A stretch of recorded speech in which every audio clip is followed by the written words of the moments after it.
Support for this podcast is provided by Sobczak.Law.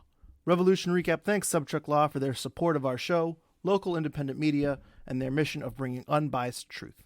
Revolution Recap would also like to thank 6 Point Builders for their support. 6 Point Builders are builders of fine, custom homes in the Boston metropolitan area.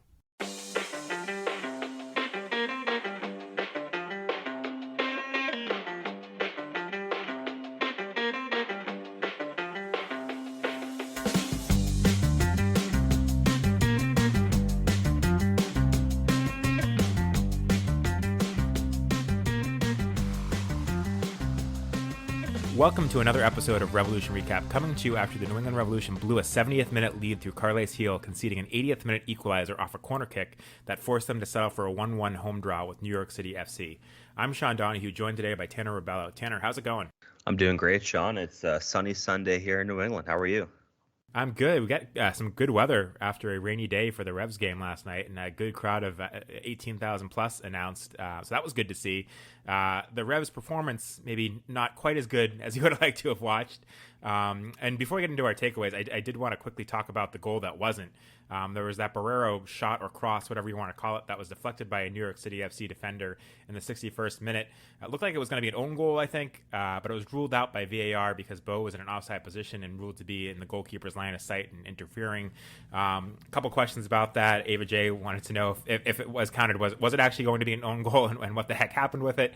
What was the call? And Josh Callahan on Discord also wanted to know, should Barrero's goal have counted as an NYC FC own goal? So what happened there? What did you think of the call? Did the Revs get screwed, or was it the right call? It would have been ruled an own goal. I'm not going to call it a shot from Barrero. It's more like a cross. It deflected off the defender's head and went to the back of the net. So it would have been ruled an own goal. By the letter of the law, in terms of where Gustavo Bo was, yeah, it's offsides. It's a tough call. I don't like the rule. I don't think Bo really interfered at all. He didn't leap his feet. He didn't try to make a play on the ball because I think he understood where he was on the field. That being said, does he block the sight of the goalkeeper? Potentially, right? So by the rule of the law, he was offsides. I think it's fair to be a little frustrated with it, but then again, it's the rule. So I don't think the Revs have a leg to stand on in terms of being that mad about it. Yeah, I agree. It's frustrating. It's a tough call. I understand why people are upset about it, but I think by the letter of the law, it is the right call. Whether or not we agree with that rule is another thing. At the same time, I don't know why Gustavo Bo is offsides in that situation, because it was a dangerous attack for the Revs. Barrero was out wide, had a chance to put a cross in. He was aiming for the far post. It wasn't going to Gustavo Bo. But there were a couple plays that in the game. There was another opportunity where the Revs had to attack that a Bo offside killed. And then this one, we talk about Bo a lot. He's always offsides. Do you understand why he was even offsides in that situation? Is that a little bit frustrating too? Yeah, he seemed like he was out of the play, which is a little bit weird, right? Wouldn't you try to force yourself back on side to actually be available for Barrero as an option? So it was a little bit weird, but Gustavo likes to be offsides for some reason. Kind of bizarre, actually. The funny thing to me is he kind of skirts the offside line. It's been kind of how he's played in his career, which I get if you're a guy that can get the ball and outpace defenders. But we saw in this game too where he had the chance where he did kind of beat the offside trap, got behind the defense, and he's not a guy that is able to outpace defenders anymore. And in that situation too, it doesn't even matter. You're so close to goal, it doesn't make a difference. But I don't know. I don't understand why he is offsides as often as he is, especially given he doesn't really have the pace to, if he does break an offside trap, to outpace the defenders and get in on goal, right? not at this point. Yeah, I think Bruce Arena had some comments after the game, and then the team publicized that. So hopefully Bruce doesn't get fined too much for those comments. But I don't know if I'd be as mad about the rule, if not madder at Gustavo for putting the team in that situation. Really, unnecessarily needed to be offside there. It's a little bit weird to me. I'd put it more on him than I would on the rule, honestly. Well, it's a lack of awareness too, because let's say that it is a cross and the ball gets to the far post and there's a header put on frame, and the rebound could potentially fall right to Bo, and that could have ruined the play that way too, right? I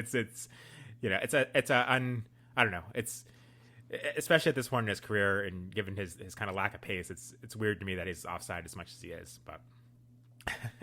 Anyways, with that, I think there's a lot we can take away from this match. So let's jump into our key takeaways, which are brought to you by our friends at the Rebellion Supporters Group. Be sure to check them out on Twitter at Any Rebellion and their website, anyrebellion.org. Tanner, what was your key takeaway from this one? For the second straight week, it has to be the fact that Josie Altidore and Bobby Wood are above Giacomo Vrioni on the depth chart. Same thing as last week. You got a situation where they were going to go to the bench. They were going to bring on a striker. And instead of it being Giacomo Vrioni, who was on the bench, they brought on Altidore in the 73rd minute for Bobby Wood. So that clearly tells me that, all right, for the second straight week, Bobby Wood is your top striker. It's Josie Altidore in back of him. And then it's Vrioni in back of Altidore. And Vrioni didn't even see the field in this match. I believe he played 2 minutes the prior match. It's just kind of concerning. It continues to build here, this storyline. And, Sam Minton of the Blazing Musket did ask Bruce Arena after the game about if we should look into this, look into the fact that Altidore is playing above Vrioni. Bruce told Sam to get it out of his head. But honestly, Bruce, I can't get it out of my head. It is building up every week, thinking about this, thinking about when will Vrioni break free. I know it's been said a lot, and a lot of people are saying, well, he's going to score a goal, and once he gets that one goal, he's going to go on a run, which, for strikers, usually that's the case. We all know with Gustavo Bo, once he scores one, it comes in bunches with Adam Buksa. Same thing when he was with here in New England. We have to remember that for Buksa, it wasn't always smooth sailing. There was a huge percentage of the fan base and some of us in the media that were ruling him off rather early in his tenure. And then he was coming off the bench for them, and he was finding ways to score, and then he ended up being the success that he was, and they were able to sell him. So I'm not ruling Vrioni out, but if you look at the last 5 matches, he's averaging 15.2 minutes per game. In the last 2 matches, he's played 2 minutes. So I don't know how you're going to expect him to even break free if you can't see the field. And the fact that Altidore played above him and is playing above him right now is interesting. Obviously, Altidore has a significant salary implication. Altidore is a former DP himself, has the tenure, knows Bruce, is a different player for sure. Like, there are certainly expectations with Altidore, but Vrioni was a player that they paid a hefty transfer fee to bring him in. They're paying him a hefty salary as well. And at this point, his value is just diminishing on the bench. So he needs to get minutes in order to play. And I was saying it in the press box yesterday, you should at least started him in that game. Have him play 45 minutes. And if it's not working at halftime, pull him out for Bobby Wood, pull him off for Josie Altidore. But they're just not giving Vrioni that opportunity. So I can't get out of my head. I don't know about you, but I just can't get out of my head, Sean. It's puzzling, I think, the fact that he can't get minutes even off the bench right now. It's just a little bit bizarre to me. And it has to think that there's something else going on here. Yeah, and we heard from Bruce recently, too, talk about how it's harder to bring players to New England and Foxborough than it is to LA. And, with that in mind, you absolutely have to hit a home run with your designated players if that's true. And I think it is true. And so to have Giacomo Vrioni taking up a DP spot and not contributing, you shouldn't get that out of your head. It's a big problem for the Revolution. And when the Revolution are winning, you can paper over that and kind of forget about it. But when the Revolution get a tie against New York City FC, who's a good team, and you could argue we're outplayed in this game. Expected goals, I think New York City FC, according to MLS season passes totals, had like 1.17 and the Revs had 0.57. So really you could argue, despite that kind of controversial non-goal, that New York City FC outplayed the Revs in this game at Gillette Stadium on the Revs home turf. When stuff like that happens, there is going to be a focus on the fact that you have this designated player. The Revolution were tied in this game late. He can't even see the pitch. So, yeah, it's absolutely something that you shouldn't get out of your head, and it's a problem. And, you talk about Bobby Wood and Josie Altidore. Bobby Wood was okay. He got the assist on Carles Gil's goal, although it wasn't. I don't give him too much credit for that. It was no Buck did the hard work to win the ball, and Bobby Wood just one-timed it to Carles Gil. Bobby Wood had no pressure on him whatsoever. It was a pretty easy play. Good for him for doing it. But if you just look at the score sheet, you say, oh, he got an assist. He had a great game. I don't think he had a great game. I thought he had an okay game. And that's kind of what you expect from him, which, again, I think is maybe more than I expected from him at the start of the season. He's been good, but like I said from the beginning, the Revolution are not going to win a championship with Bobby Wood as their starting striker. So you need to find out what Giacomo Vrioni can do. You need to find out if he truly is a bust, so you can move on and figure out what to do, because they're not winning a championship with Bobby Wood and Josie Altidore as their strikers. So I don't think you can get this out of your head, Yeah, and I think, to Bruce's credit, I look at that moment in that sub yesterday, and you're up 1-0 at home. Maybe you want more hold-up play, so you bring in Altidore versus Vrioni in that situation. I kind of get it. But Vrioni couldn't even see the field once the Revs ended up conceding the equalizing goal. You would assume late in this game, you need a goal. You bring in Vrioni to try to find that game winner and that match winner. So in that moment, they should have brought him in. They didn't use all their subs. So I don't know if I would necessarily question too much Altidore coming in over Vrioni in that situation based on where they were in the game. But when you have that tie, to not bring him in to try to find that game winner, that to me is the more troubling part. Is they didn't even trust him in that moment to go get that winning goal. They brought in Farrell. They kind of parked the bus and said, all right, we're okay with this point here at home. So that to me is, that's some of Bruce itself, but troubling to say the least. Yeah, and I will get into the subs in a minute because I do want to talk about them. All of them, well, not all of them, but a few of them are a little bit puzzling to me. But no, it's not a good sign that Vrioni is apparently fourth on the depth chart. And it's, just go back to this offseason, it sounded like everyone thought Altidore was going to be gone, and Bruce probably wanted him gone based on some of the comments. It didn't seem like he was coming back, and now to see him ahead of Vrioni on the depth chart is certainly alarming. I do want to jump into my takeaway, which is a different one, and it's that I think this was a reality check for people that were getting kind of over the top on praising the young guys on this team, and I don't want to be too negative about them, but certainly looking at this game, Jack Paniotto, I didn't think had a great game. He didn't have much of an impact. I think he was 0 for 6 on duels. He had 22 touches, which is not terribly low. He only connected on 10 passes. He only attempted 11, so not that much involvement. I think he had 2 crosses, both of which were inaccurate. He committed 1 foul. He was dispossessed 2 times, which is second most on the Revs, despite only playing half of the game. He had 2 unsuccessful touches, which was tied for the most on the Revs. I didn't think he had a great game, and if you look at ratings, he had the lowest rating on the Revolution, and who scored 5.94. I think he also had the lowest rating on FootMob. He had a couple of flashes, but this was a game where it looked like physicality was able to take him out of it. And we saw from Noel Buck, I think, an advancement from last year, this year, where he was able to handle the physicality more. I think he got stronger. He looks like a bigger player than he was last year. I think Jack also needs to make that leap. I don't know if that happens this season or if he needs an off season to do it, but this was one of those games where I think was a kind of a reality check that, yes, the Revolution has some very talented kids. No, they're not superstars yet, ready to all get sold to Europe. And then on the Noel Buck side, I thought Noel Buck actually had a pretty decent game, maybe up until the Revolution scored, or up until after the Revolution scored. And I do want to give him a lot of credit. He did get the steal that led to Carles Gil's goal, which is kind of the key play there. So he gets a lot of credit for the Revs goal. And then 10 minutes later, he gets a lot of credit for New York City's FC's goal when he had a bad turnover that led to the corner kick. And then it looked to me like Magno was his mark on that corner kick, and Magno just snuck in behind him and beat him to the ball, and Buck was kind of flat-footed. So, I thought that was, disappointing from Buck, but at the same time, I thought overall he had a pretty good game, but just, again, a kind of a reality check that these guys are still kids and they still have growing to do, because there's been so much praise over the past few weeks that I think fans watching these guys maybe needed that reality check to know that these are still young kids and there's still going to be some growing pains at times.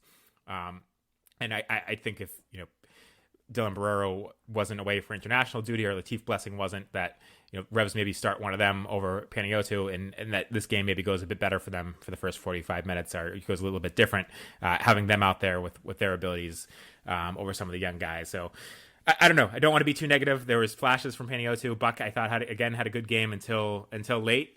And I think maybe Bruce left him out to dry a bit, because it did look like he might have been tiring late in this one. Yeah, I think everyone that's listened to this podcast has heard me multiple times this season say, pump the brakes on Noel Buck. Just take a deep breath. He's going to have ups and downs. And I think this match was kind of the perfect definition of a young player. for large stretches of this match, Noel looked really good. Fights for the ball, stayed on the ball, made some really clever passes, got out of tough situations, was a big piece of that goal that was scored by Carlos Gil. And then there were times late in this match where, he was struggling. He was struggling defensively, and I think he was gassed. I think you're right. I think he should have came off the field earlier rather than later. But I think that's kind of Bruce Areni's calling card, is being a little late to the sub. I don't know if he necessarily left him out to dry, but definitely towards the end of that match, Noel Buck was a little bit gassed and probably should have been pulled off the field. That being said, you still have to hold your own defensively. You can't be a liability. That's just going to be the growing pain of a young player, though. Yeah, and that hits another point, though, as I guess moving on from my takeaway and kind of moving to the lineup. I harped a lot this offseason on the Revs need to get a backup defensive midfielder for Matt Polster. Matt Polster was out this game with an illness. I don't think we know what it is. And Christian Makoun got the start. I wasn't particularly impressed with him as a defensive midfielder. I always had questions about him as a defensive midfielder. I've had questions about him as a center back as well and as an outside back. He did have 96.3% passing accuracy. He only completed 27 passes, though. He wasn't that involved. 43 touches by the end of this game, which is a decent amount. But he didn't have the involvement, I think, that Matt Polster had, either on the defensive side where he kind of would step back and be a center back and cover for guys when they went forward, or on the offensive side where I think Polster kind of gets forward and is able to play some passes to spring the offense. What did you think of his performance, and are you concerned if Matt Polster was to be out longer term, and it doesn't sound like this is going to keep him out, but hypothetically, if there's something else that kept Matt Polster out longer term, are you concerned that Makoun is the kind of the only option at defensive midfield in this one? Yeah, obviously they're missing other players as well. Like Latif Blessing could help him out. Tommy McNamara could help him out. I thought Andrew Farrell was a better option than Christian Makoun in this game. I know in the later stages of the match, before they gave up the equalizer, I was saying you got to get Makoun off the field. You got to put Andrew Farrell in the game. They ended up doing it, but a little bit too late. I think Makoun, I've questioned what his position is since he came to New England. I've never been overly impressed with him. There's been times where he hasn't been a liability, and I was impressed with it. And then I remembered, well, his job's not to be a liability. That's kind of the bare minimum, is not to be a liability. So I don't think there's anything that Christian Makoun does that is impressive. I don't really know his place on the soccer field. I don't think he knows his place on the soccer field. I think Bruce deploying him in defensive midfield is kind of because they needed to deploy him in that position. I think the Revs are incredibly weak in the defensive midfield. I think last night showed it.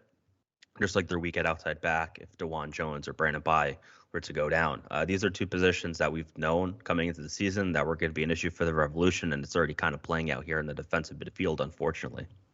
Yeah, and just going back to his stat line, dispossessed 3 times. I thought he was muscled out the ball a couple times. 6'1" guy, don't expect that as much. Had 0 aerial duels, 1. It wasn't a terrible performance, although we should note, I think we'd be talking a lot more about Makoun after this game, if not for Petrovic, because it was his mark, I believe, on that Thiago Martins shot that just as easily could have been a goal as the Magno goal. Petrovic saves the Magno goal and lets the Martins one in, then we might be talking about Makoun and not Buck's mistake. So not a great performance overall, I thought, from him. Not too many glaring errors, but there were a couple times where, again, I thought he was out-muscled off the ball, which is not great for your DM. And I don't know, not overly impressed. And I agree if Matt Polster is out for a significant period. I don't trust Latif Blessing as a defensive midfielder. I think he's more of a two-way player. McNamara in a pinch can do it, but none of those guys are long-term options back there. And a lot is asked of Matt Polster, as we always say. So it's not unreasonable that he might need a rest at some point or might be out injured, given how much the Revs rely on him. And I think that's an area to address. The other thing, though, I do want to mention is Makoun started this game after a 14-hour midweek flight, 8-hour time change. He was representing Venezuela and Saudi Arabia. Were you surprised to see him start, given kind of the hesitancy to play Barrero a lot of minutes, though, since Barrero had the flight from Japan? Obviously, Japan's a little bit further, but still a lot for Makoun to go through this week. Yeah, it definitely is a lot, and I feel like it's a similar thing to what we just mentioned. Like, they just don't have the depth of that position. Like, so if you weren't going to go with Christian Makoun, who would you have gone with? Would it have been Andrew Farrell? And that would have been a kind of a tough spot to put him in. You really looked at who they had available in this match, and there wasn't really a great fit to play over McCoon. So I think it was kind of just out of necessity they played him. And I was kind of surprised as well to see Dylan Barrero come in at half. Clearly he wanted to play, and Jack P wasn't as effective as they'd wanted. But both those players playing last night, I think credit to them for being available for their team. Yeah, and you mentioned nobody else being available to kind of play that role. When we did see him come off, it was for Emmanuel Boateng. Let's talk about the subs here. We saw him come off. It was for Emmanuel Boateng in the 85th minute. That sub kind of surprised me. We talked about Buck potentially being tired. You're asking now Buck to play more of a defensive role and kind of holding that midfield together when you take McCoon off for Boateng. And I think the Revolution were kind of stretched at that point, and it could have just as easily been a winner for New York City FC. And then they go the opposite direction and bring Farrell on 6 minutes later when it seems like they're trying to buckle down and play more defensive. So we're kind of getting mixed messages when Boateng comes on, like you're playing for the win, and then 6 minutes later, okay, Farrell's now coming on for Buck, like you're trying to kind of settle things down. Were you surprised by those substitutions? I mean, I honestly think if you're playing for the draw, you don't put Boateng on, and if you're playing for the win, then you probably don't put Farrell on in that situation. So was it a 6 minute window where Bruce wanted to go all out for the win? Yeah, Bruce is always a little late to the subs. I think if you were to look at that bench after you concede in the 80th minute, you would say, okay, who am I going to put in here? You have Emma Boateng and you have Giacomo Vrioni. Everyone else doesn't feel like the right fit unless you're going to go defensive, and you could bring in Andrew Farrell, which, if they, after that 80th minute goal, if they brought in Andrew Farrell, I'd be like, okay, they're just trying to get out the point. But you're right. There was kind of mixed messages from Bruce Arena. If you're saying in the 86th minute, I need to bring out McCoon, the only realistic option really is Boateng, unless you're going to put Eshmir in that position or maybe play Rennick's out of position. I guess you could have brought in Andrew Farrell in the defensive midfield. There's just a lack of options on that bench, though. And if you're not going to put Vrioni on, it really is concern. Like, if you look at it, you had a lack of options on your bench. You need to make an offensive sub in the 86th minute, so you went with Emma Boateng over Giacomo Vrioni. It all comes back to that, Sean. You have a DP on the bench, you cannot see the field. Yeah, we're going to go circles on this. Like, we'll keep on going around. I think so. Get out of my head. There's a lot of questionable decisions made in this game, I think, from the substitutions from Bruce Arena. We do have a ton of listener questions, so let's jump to those. Before we do, I want to quickly take a minute to talk about the sponsor of this podcast, Glocco Kits. Glocco Kits is the go-to place to bring unique vintage jerseys to your home. The passion for the beautiful games doesn't have borders, and neither does the selection. And if you head to GloccoKits.com today, you can get 15% off your order using the code RevsRecap. That's RevsRecap at checkout for 15% off your order at GloccoKits.com. Lots of questions today. First one, Steve McGrogan. We talked a bit about McCoon. He wants to know, did the back line not trust McCoon? He left a lot of open space, wasn't utilized like it seems he could be, left a lot of space between the lines, and was a good reason we weren't as much of a threat today. Yeah, I don't think McCoon's a good player. So I think like that's just the reality of it. I don't know what position he plays. I don't think it's defensive midfield. I definitely don't think it's center back. Maybe you try him at outside back. I thought the backline as a whole was fine. There was certainly some sketchy moments, especially in the final 20 minutes of that match when NYCFC was stepping up the pressure against the Revolution. But then again, if you look at the substitutions made by NYCFC, like they made them early, right? They were able to get their players in early, and by far the final 25 minutes of the match, they overmatched the Revolution, who had a tired backline at that point, and no one really to turn to on the bench to help him out. Yeah, to me, McCoon's kind of a break glass in case of emergency guy at defensive midfielder, center back, and left back. And the fact that he's kind of number 2 on the depth chart right now, at least with injuries, behind Polster, is not ideal at defensive midfield. And I agree with Steve's comment. I don't think he was utilized as kind of a passing outlet the way Polster can be, because the team does trust Polster more, and kind of understandably so. That's not to say McCoon can't continue to grow in the position and do a better job, but like we've already hit home, I think that's an area that they need to improve upon. Vrioni, you talked a lot about him. We got a bunch of questions on him. I'm going to read through these and see if there's anything else to add based on what we've already said. Also, Alfred on Twitter said, really need 3 designated players going. I think we both agree with that. C-Mag on Twitter says, please try and make some sense from Vrioni's lack of minute. The early season explanation for Bruce was the usual, new to MLS, needs time. Hard hard to acclimate when you aren't playing. We need goals and our DP striker isn't getting minutes. I think that kind of goes to your takeaway that you agree with all that. It is very hard to acclimate when you're only playing 2 minutes in a game, and 15 minutes over the last several games. Average is not great. Matt Clayman on Twitter says, so Altidore has come on the last 2 games as the first choice striker off the bench, which is obviously an indictment on Vrioni at this point. But when do the Revs just need to put their DP striker out in and just see what he can do when the Revs need a goal late in some of these games? And Corey Cloutier on Discord says, Vrioni not making the field still. What gives? I don't know. Is there anything to add that we haven't already said on Vrioni? Yeah, I think, Bruce even like trying to play it off as you need time to adjust into Major League Soccer. At this point, it's Vrioni's second season. He had a full off season here. So I don't think that really flies at this point. The fact that they couldn't figure it out in the off season is just kind of troubling to me. Every week that goes by, I think less and less of Vrioni's ability to acclimate here. I don't know if he's a fit. Maybe he doesn't fit the way they want to play. Maybe he doesn't fit in with Bo and Heel and what they want to do. But at some point, you kind of have to just make a decision to cut your losses. But I don't know how you get him off this roster. Like, do you buy out a DP? Like, they can buy him out if they want, but the financial implication of that is pretty hefty. So, they have to play him. At the end of the day, you have to start Vrioni. You got to give him the minutes. I mean, you got to really see if you can play out of it. And if you can't, you do have to make that tough decision of, okay, can we move on? Because the window here in New England is short. We know that. Is it this year or is it next year? It closes. We don't know that specifically, but we do know they have to maximize this window, and you cannot have a DP who can't break your starting 11. In fact, you can't have a DP that can't even be an option off your bench, that's kind of what Vrioni is right now. The last 2 matches, he hasn't even been an option off the bench for them, a real option off the bench, because I don't think playing 2 minutes in junk time is an option. So they got to figure it out. They got to figure it out quick, and the way to do that is you play him. Maybe you play him for Revs too. I don't know. But you got to get him minutes. You got to see if you can break out of this. Well, if you're not playing him for the first team, you should be playing him for Revs too. I think he needs to find the back of the net and build some confidence, and he needs to be getting minutes, whether it's with the first team or the second team. I think he needs to be playing for the first team, but again, if you're not going to, he should be playing for Revs too. Just sitting on the bench is not helping anybody. The one thing I will say is, like you said last year, or like he's had a full preseason, so it's the time excuse is becoming less and less. Last year, you give him an excuse. Joining the team midseason is never easy. He had injuries. You can kind of write off last season.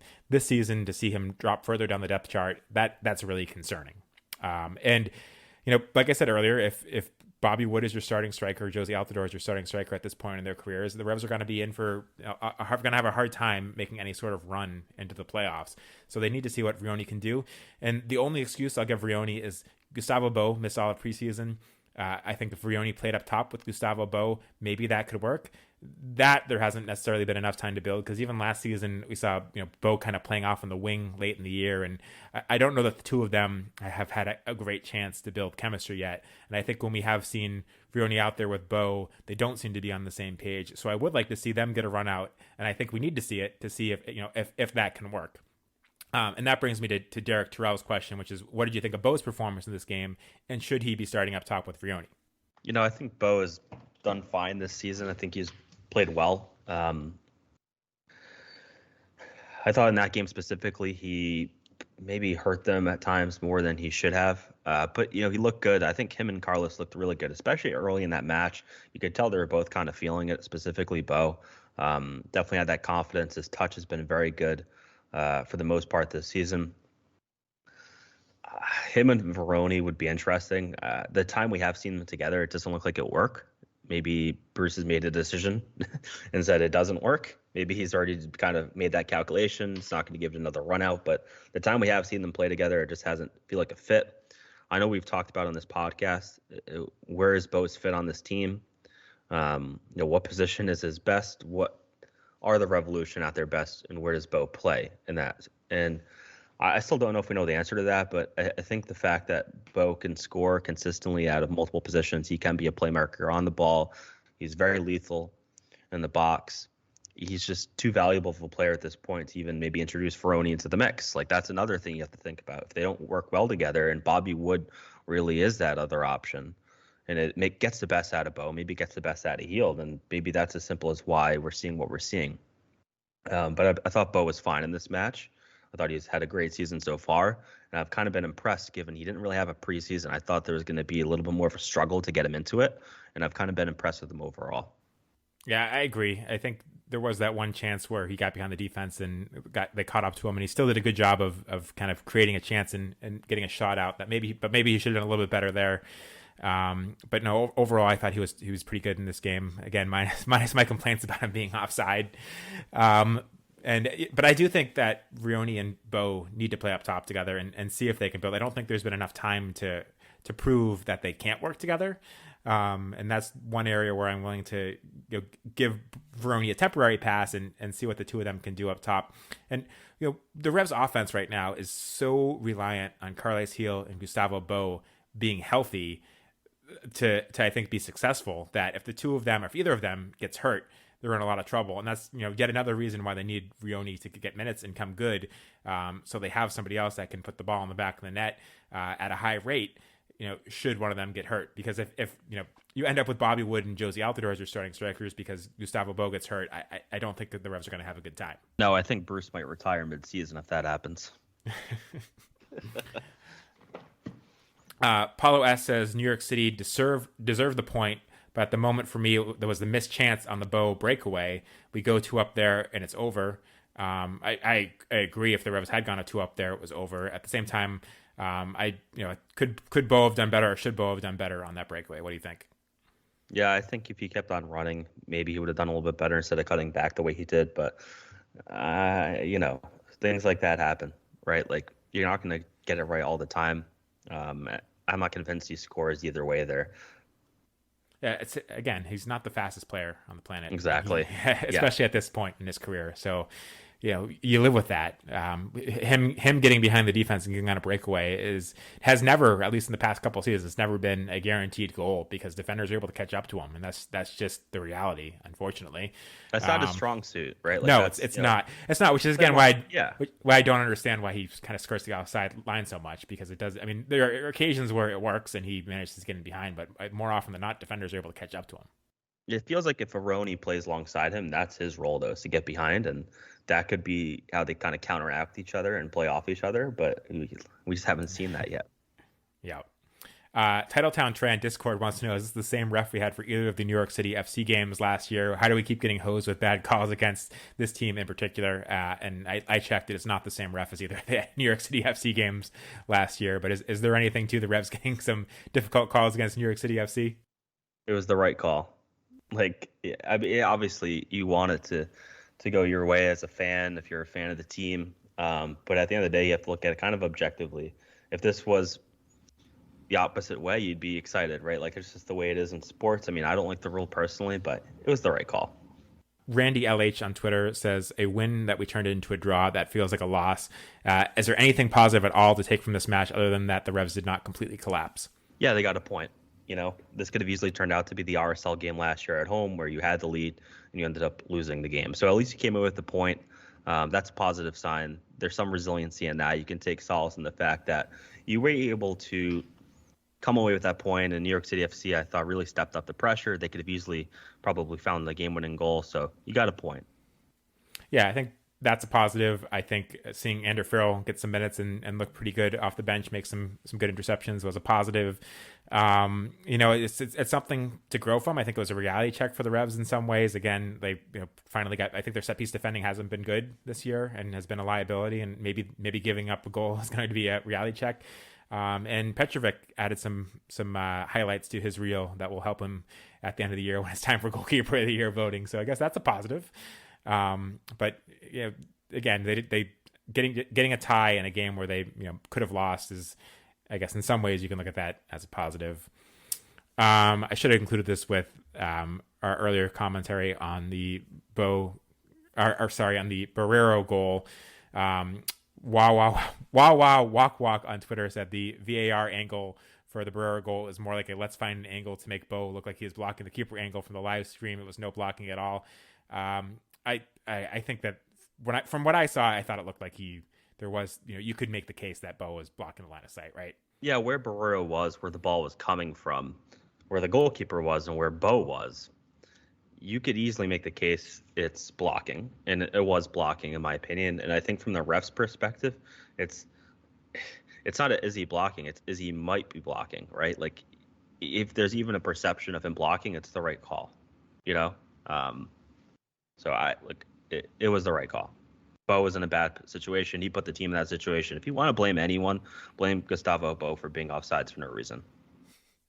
Jose Franchino Dino on Twitter had a couple of comments. First, he said, I thought Bruce really botched this one. Everyone's eager to complain about Vrioni, but no one wants to say how Wood has leveled off. I'm really not sure how you objectively say you're getting more from Wood or Josie lately.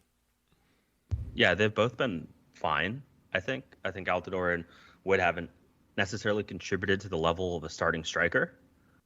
I don't think they've been bad necessarily either, but they haven't been great. Certainly, if you're wanting to compete for MLS Cup or even for a playoff spot, you're going to need more production out of that position. It has to be Giacomo Vrioni, but whatever reason, Bruce isn't giving Vrioni that opportunity. So for now, you're going to have Josie Altidore and Bobby Wood being serviceable, but don't expect anything special out of either player. Yeah, and I would say that maybe you're getting better hold-up play from them. I thought the hold-up play from Josie off the bench was decent, and a couple of opportunities. With that said, when I do have some positive things to see from Vrioni, I thought that he did an okay job in some of the substitute appearance with hold-up play, winning fouls, similar to what Josie did. So I until Vrioni proves otherwise, it's hard to say he's going to offer more than Wood and Josie. But at the same time, I don't think Wood and Josie are offering, like you said, starting caliber MLS striker play. They've been serviceable and good enough, but I think it's more of an indictment on what Vrioni hasn't been than how good they're playing at this point. He also says Buck was gassed the last 20 minutes. The whole stadium could see the midfield started to get overrun after the Carles goal. Thought we really needed fresh legs, especially leading up to the equalizer. That's on Bruce. I think we talked about this earlier and both kind of agree, right? Yeah, absolutely. I think you could look at him. You could look at McCoon as well. They're both clearly gassed. They both clearly need to get off the field in that situation. But Bruce has always just been a little bit late. And like we talked about earlier, if you look at the bench and who was available, more importantly, who was not available, there just really wasn't a ton of options there for Bruce to even make. And this is one of those situations where Bruce, the sporting director, hurts Bruce, the coach. So it's tough to really look at the bench and say, okay, you should have made this sub over that sub in that situation, because really you look at the bench and you're like, Andrew Farrell is the best option here, which kind of tells you the lack of options you have. Yeah, there's just two areas on the bench that really strike me as troubling, and that DM being one and fullback being the other. The Revs have been lucky that Brandon Bye and DeJuan Jones have been available for play pretty much every minute at this point. But if either of those guys gets hurt, you don't have many options. Andrew Farrell hasn't played right back in a very long time, and I think the later he gets into the career, the less appealing that option is. And Ryan Spalding hasn't been making the bench this season. I think at some point he was injured, but they don't have options there either. So that's another area that if somebody gets hurt, the Revs are in trouble, and that was something that was obvious in the offseason that wasn't addressed. You want to know what's funny though, Sean? What? The best option at outside back off the bench and the best option at defensive midfield off the bench was the same player last night. Right, and you could say that earlier in the season when it was McCoon that was on the bench and Farrell wasn't. So yeah, and it's not unheard of that you have two guys get hurt in a game or two guys get hurt in a week and end up needing to play them, and it's not. I don't know. None of that's ideal to me. Emily has a somewhat similar comment. She said, no connections in midfield. Playing long was not working all game. The Revs went backwards or across the back line. Buck did well for 70 minutes. Coaching staff should have seen they needed a sub, which cost the Revs the game. Also, we need players back from injury because Jack and McCoon were not the answer. Yeah, they definitely need some of these players to be back. Nacho Heel, Latif Blessing. I mean, we haven't really seen this team at its best, which I think is kind of impressive. The fact that they are 4-1-1. One of the top teams in the East. They haven't been fully healthy for any of these games. And obviously through the course of the season, you're going to have players that are missing. But what is Latif Blessing's role? What is Nacho Hill's role on this team? And Giacomo Vrioni as well, obviously, when he ends up being in the starting lineup, because I have to think he's going to be at some point. What is the best version of this team? We don't know that answer yet. Hopefully we know it in the near future, but they do need to get healthy, specifically in that midfield. Yeah, absolutely. The lack of options there, particularly attacking options. Well, actually, no, really options on both sides of the ball have been problematic so far. I think the Revolution have an easier game next weekend on paper against Montreal. Montreal, I think, lost 5-0 last night to Vancouver. If you're Bruce Arena, is that the game that you try to give Vrioni a run out for at least 45 minutes, expecting that that's a game that you should be able to be on top of and maybe have more possession than you get against New York City FC and maybe more control of the game? Absolutely. I think that's where you have to give him his opportunity, at least 45 minutes. But at this point, you're going to have to look at his stamina and say, well, he hasn't played, I think he played 60 or so minutes in the first match of the year. And since then, it's been in the 20s and then, 2 the last game and then 0 this last game. So he's not going to get a long run out whenever he gets this opportunity, but you have to start him in a game. You have to give him that opportunity to at least attempt to show that he's capable, because right now he's not even getting a look. And look, the Revs 2 plays today. They do. As we're recording. If at Gillette Stadium, this would be an easy opportunity to get him at least some minutes and some fitness. I mean, I don't expect him to play in this game, but to me, it would make a lot of sense to play him in this game. Yeah, it would. It'd be shocking, though, to see a DP who can't even get on the field healthy, right? Like he's a healthy player. He's been available for these matches. He can't even get a minute in Major League Soccer last night in a game where you're 1-1 at home late. He's going to play for Revs 2. That would be stunning. But then again, it's been stunning the last couple of weeks just to see this whole thing play out. But to the point about fitness, if you want to have his fitness built up and have him be available for more than 45 minutes, that's one way to do it. And that's why that's one of the reasons why that team is there, in my view, is to not only give young guys an opportunity to build up minutes, but give veterans an opportunity to build confidence and build fitness too. So to me, it would make sense. But I don't know. A couple of comments that kind of relate to my takeaway. First one being Brian Flaherty on Twitter said, "Is this one of the biggest changes in fortune in 1 week from I'm ready to go to Europe to costing your team the game?" I assume that's obviously about Buck. I think that might be a little bit of a harsh comment and kind of ignores the fact that he had a pretty good game up until the 80th minute. Any thoughts on that comment?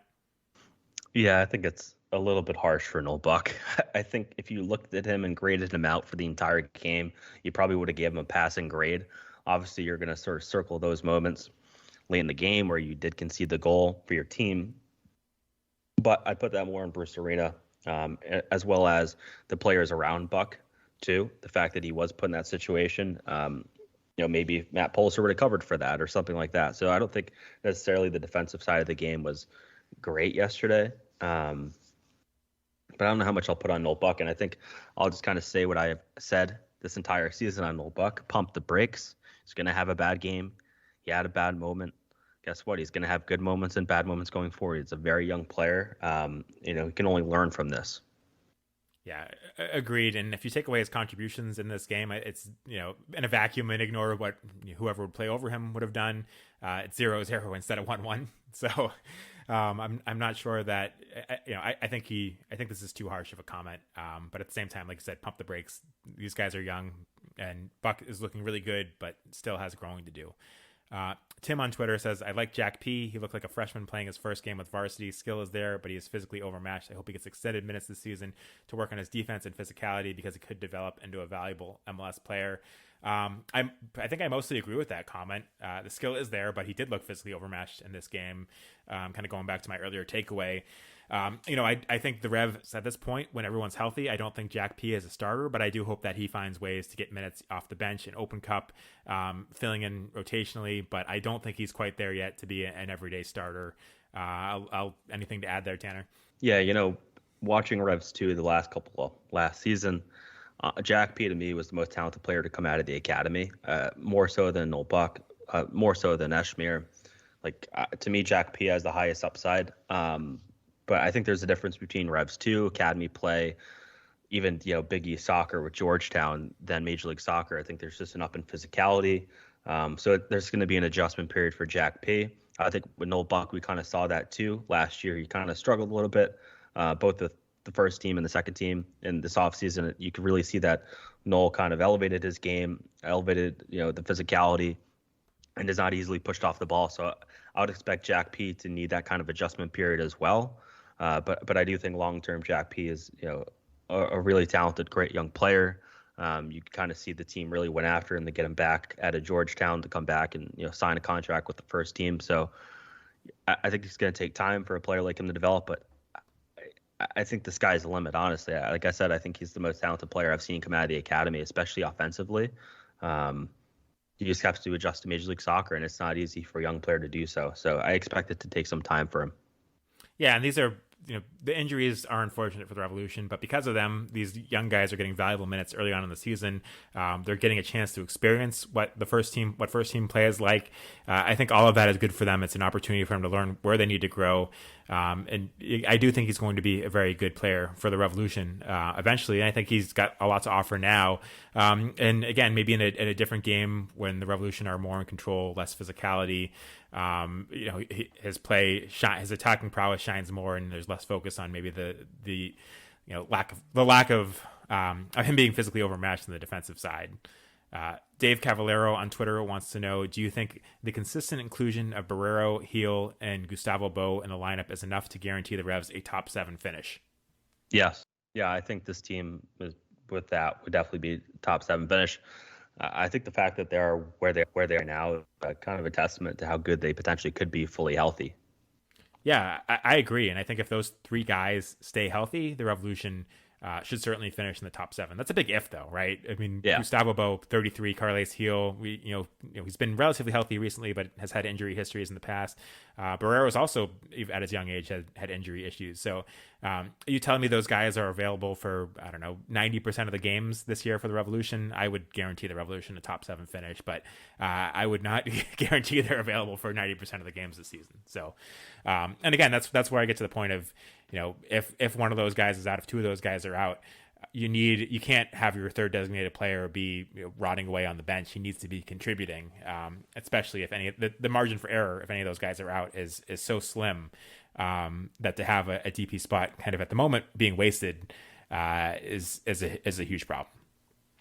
Hussam Kouaf on Twitter says, why do you think we played the last 10 minutes defending instead of pushing forward, sending in defender Farrell, who he says he loves, to go in at the end of the game instead of offense like Vrioni was an interesting choice?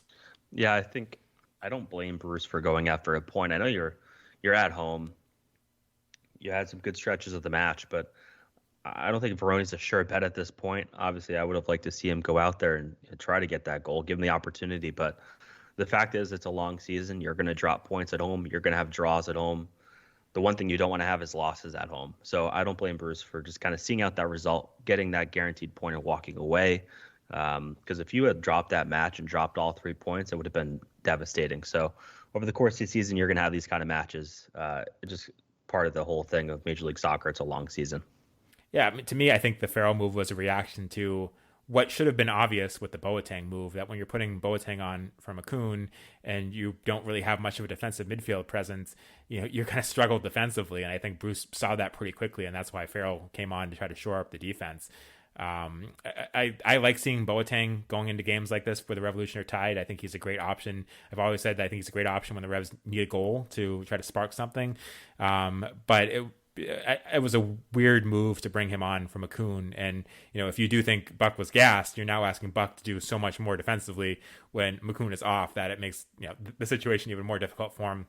So to me, I think the Farrell move was kind of a reaction to what Bruce was seeing, and what he was seeing, I think, was predictable, which goes back to all of just not loving the subs in this one.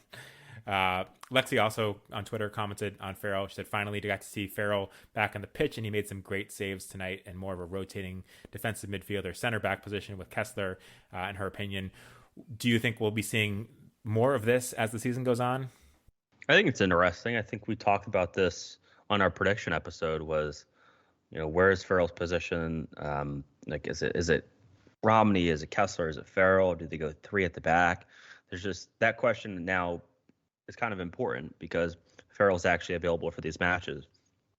He had some pretty key plays last night. I think he probably stopped 1 goal from going in. He had a really key intervention late in front of his goal. So, Intrafield is a great player. I don't know if his role is kind of a hybrid. Honestly, it's tough to see what they're going to end up doing here because I think Romney and Kessler they've been good for the most part. I don't think they've played their way out of the lineup. But Farrell obviously is a player that gains a lot of respect of his teammates and obviously of his coaching staff, and he's been an Iron Man for this team. So it's hard to envision him being off the bench as well. So I'm super curious what they're going to do long term here. Yeah, me too. It is good to have him as an option on the bench. Again, I like to see. I feel more comfortable seeing him coming in off the bench than Omar when you're trying to close out a game. Even though Omar's been, good or fine, at least fine this year. And we talked about it before. If Farrell goes in the starting lineup, I'm more comfortable seeing Kessler or Romney coming off the bench to kind of close out a game instead of Omar. But like you said, Farrell's been such a key part of this team. He's been such a leader on this team over the years. It is hard to see him. It is hard hard to picture him being, solely a bench player for this Revolution team. I don't mind, again, if he's going to play kind of a rotating defensive mid center back position in some games late. But to me, that still doesn't solve the Revs' lack of depth at center defensive midfield. I don't think that's necessarily that easy of a transition for him to make into that role, especially as a guy that, passing out of kind of the midfield, I don't see as his strong suit. So we'll see what happens there, but I like you, am very curious to see how this plays out. Knock on wood, Kessler and Romney are healthy all season, but realistically, one of them gets hurt. Farrell steps up. Does he take the control and take the reins and earn a starting spot in the defense again? That wouldn't surprise me either, despite the fact that Kessler and Romney have done well so far. Tanner, any final thoughts before we wrap this up? I think we covered a lot, but I don't know if there's anything we might have missed.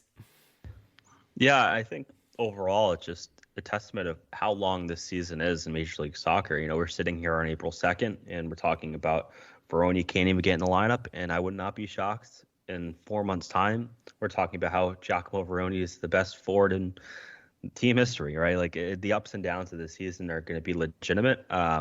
I think we're in for a great season, though. The fact that the Revolution have played as well as they have without, having their best 11, I think it's been impressive. I think this team does remind me of 2021 in that instance. I'm not saying they're going to go out and win the Supporters' Shield and set all these records, but I think what we've seen so far from this team is interesting. I think there's a lot of optimism going into the summer here. So, but there's going to be ups and downs, and they're going to lose games, and that's just going to be the way things happen. So I think for people, just be tempered. I know fans like to overreact to everything, but just have tempered expectations. And when you talk about this being early in the season, that brings up one question I have. Do we know what the Revs' best formation is yet? Because we're 6 games in now, and I don't think we don't, right? No, and we won't. I don't think the whole thing is. But you have to figure Vrioni's going to be in this lineup at some point. I know we talked a lot about Vrioni on this podcast today, but at some point he's got to be in the lineup. And at that point, then you have to figure out what's your defensive midfield. Is Blessing in the lineup as a Nacho heel? And then what's that rotation look like? What's that formation look like? And we still haven't, Andrew Farrell as well. So we don't know what their best 11 looks like because we haven't seen the best 11 players on the field at one time yet.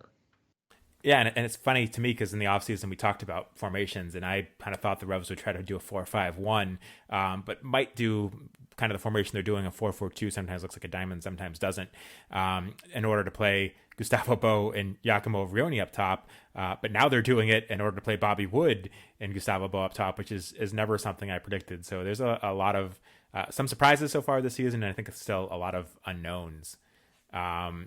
Tanner, before we wrap things up, where can people find your writing? Where can they follow you on social media? They can follow me at Tanner Rebelo on Twitter, although I'm not really tweeting. So you have to make sure you listen to this podcast to get a lot of my thoughts, or go to theblazingmusket.com. I have a Revs notebook coming out pretty much every Monday, summarizing all my thoughts from the weekend. And there's a lot of thoughts for this weekend. So after you listen to this podcast, go to theblazingmusket.com. Check out my latest Revs notebook because I have a lot on there. And you can follow me on Twitter at Sean.L. Donahue. Also, make sure you follow the podcast, Twitter, Facebook, Instagram at Revolution Recap. Please rate and review us on iTunes, Spotify, or wherever you listen to podcasts. I don't know if we have any reviews on Audible yet, so maybe we get some on there. And be sure to check out our friends at The Blazing Musket. Tanner and everyone else there does a fantastic job. Thanks again for listening. We'll be back after the Montreal game with another podcast.